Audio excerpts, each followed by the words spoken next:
Hey, hi guys. How's it going? Just looking for a monologue, Shakespeare monologue here, because that's what we're going to be talking about today, about how to find a monologue. All right, this is a request from somebody from last week, so we're going to talk about it. But first, let me introduce myself. My name is Julianne Lichty Stratton, and I am the creator of Actors in Action Professional Acting Conservatory, where we train actors to have a fail-proof process so they can rock every audition, booking, and callback. Yay for us. All right, so we're going to talk about monologues and how to pick them and how to prepare and do them. All right, so people use monologues sometimes for auditions, which is great. In my experience, less and less do they use them. However, when you need a monologue, you need a monologue. So you got to have a good one, right? So you got to have something that is going to work for what you're auditioning for. So the first thing you want to do is you want to, of course, read the rules of the audition. How long do they want it? Do they want it 1 to 3 minutes? Do they want a 5-minute monologue? If they want a 5-minute monologue, wow, that's a lot of stuff to listen to, but maybe they do. Usually if it doesn't say the rules, cut it down to do like a minute and a half maybe for a monologue, all right? Next thing you want to do is you want to find something that is right for your type, of course, and that matches the character that you're auditioning for. Some people will already have monologues for you to learn from the play. Some people won't. They'll want you to come up with something else. And that's where most of us go, oh my gosh, where do I find a monologue? It's so hard. All right, so we have that. You want to play a character that you feel like is close to you, that you would be cast as clearly, and one that is in the vein of the play you're auditioning for. Now, sometimes we audition for a general theater audition for a theater company, and they just want to see two contrasting monologues, and they want to see your acting range. So you would pick something comic and something dramatic, generally speaking. All right, so the next thing you want to do is you want to make sure that your monologue is really strong for your character. Don't change your accent. Don't do anything like that, unless, of course, it's specific in the audition that they want you to have an accent. Then you'd want to work on that. But you want to just keep it that way. And it's really a bad idea to pick a monologue that everybody's done. They call them chestnuts. So there's different Shakespearean monologues that everybody does. Everybody does the Ring monologue from Twelfth Night with Viola. So don't do that one. There's a bunch of other ones that are iconic. You want to steer away from that, something that you always do. Don't do a monologue from a film or from a TV show. Not a good idea, especially if you're auditioning for theater.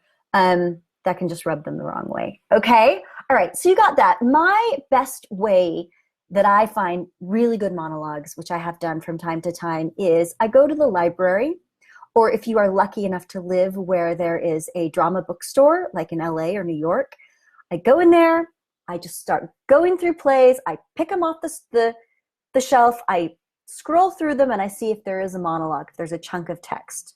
And if there is, I stop and read it. And if I feel like I connect to it, if I feel like it's a character that I could play, I go, oh, maybe, yeah, and I make a note of that, all right? And then I just keep doing that. I've actually found some monologues that I really, really love that way, and it's a fun way. It takes a lot of work, I know, but it's a great way to find original monologues that not everybody is going to be doing. So it's also great just reading plays in general. Once you pick a monologue, you need to read the whole play so that you understand it. You can make really good choices about it. And once you do that, then you can really, really start honing it. Now, there's a lot to be said for reading plays. Even if you're more of a film actor or TV actor, reading plays is such an amazing way to get in touch with dramatic structure, to get in touch with what's going on out there in play land, to help you find things, scenes and monologues that you can work on maybe in your acting class, or if you have auditions for different things. All right? So read a play. Read lots of plays, especially the classics. It's really important. It's going to help your acting to do that. So once you do that, you've got your monologue. Now, what do? How do you prepare for it? First thing you want to do is you want to memorize it. All right? So there's lots of different techniques for memorizing. And if you've been working on your memorization, this shouldn't be hard. This should be easy for you to just plunk it down.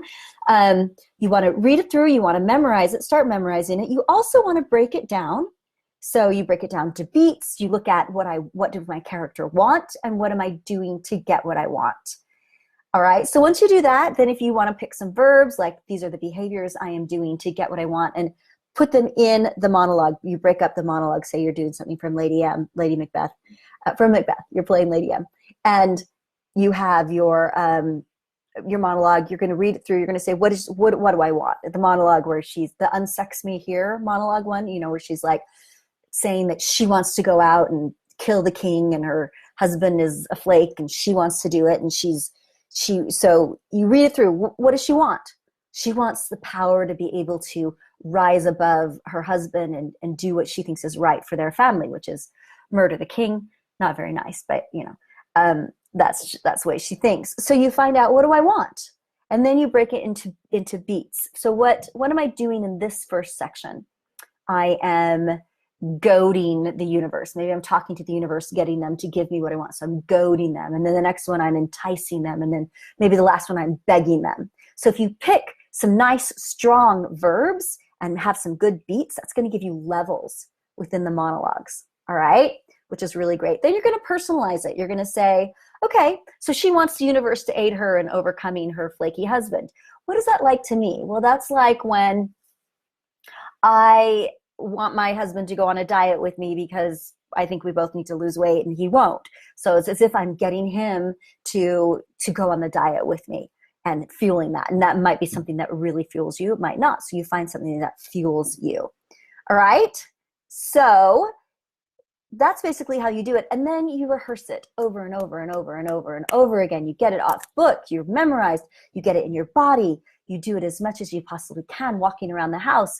When you're driving your car, you can talk. You can go through the monologue. Don't get an accident, of course. I shouldn't tell you to don't do monologues while you're in your car. But wherever you are, just start doing your monologue. Start engaging in it. Practice it. Practice it. Practice it. Okay.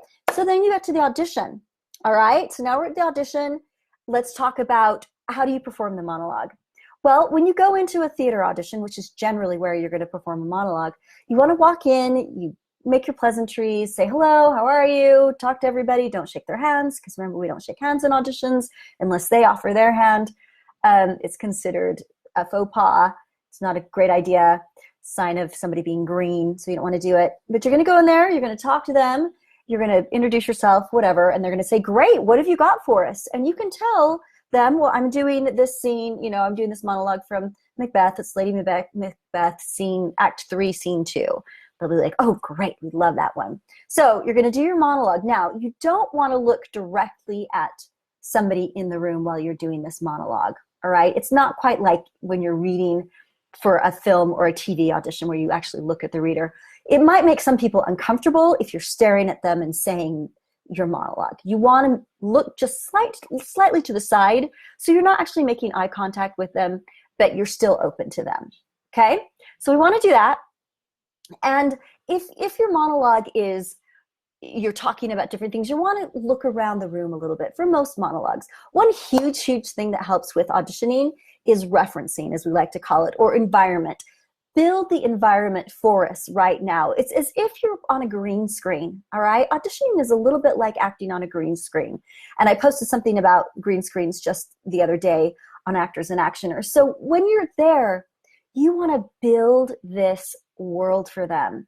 So if you're doing the monologue with Lady M and she talks about a raven croaking, maybe you can look over and put the raven in the window and you can see the room in your eyes and allow us to see it through you. Whatever there is, if there's little things, if you're doing a monologue from something else where somebody comes in the room or you're watching boats go by, whatever, you want to create that. You don't want to overdo it and you don't want to pantomime anything. It's not like if you're going to open a door, you're not going to open a door like that, like a mime. You're just going to sort of suggest it that you're opening a door.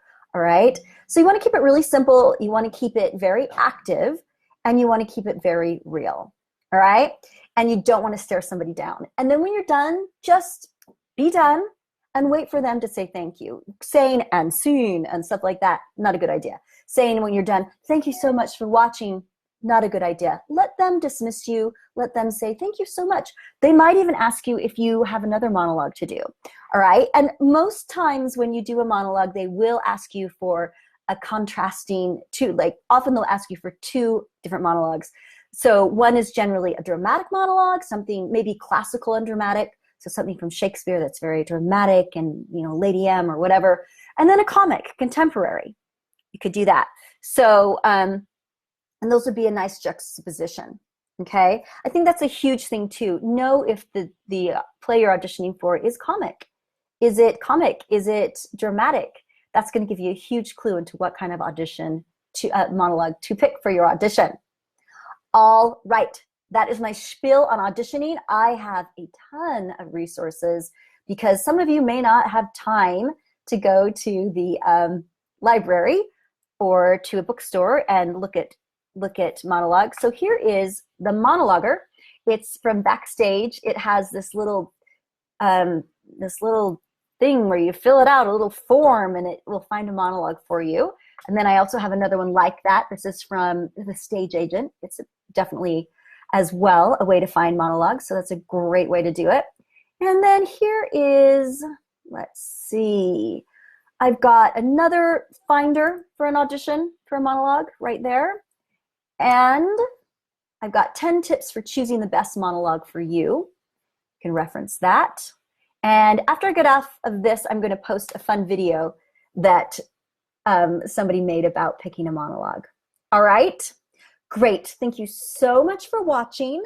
We are working hard at Actors in Action. We finish up this session the second week of June. We have our industry night on June 13th, Wednesday, June 13th. So all of my actors that are current and they're going to be auditioning for a couple of different acting professionals, which is really exciting, and be getting feedback and also getting to do a Q&A, which is great. And then we're going to take our summer break. I'm going to New York with my husband. And then we start up again in July 10th. All right, that week. And from then on, we're going to be doing month-to-month ongoing classes for Actors in Action. So check out actorsinactionclass.com for hi, Chelsea. Chelsea's is here. actorsinactionclass.com for details about how to sign up. And that's my cue because they're working on the bathroom downstairs, and I'm going to go. Have a great weekend. We will see you next week. Let me know what you want me to talk about, and have a great day. All right, bye-bye.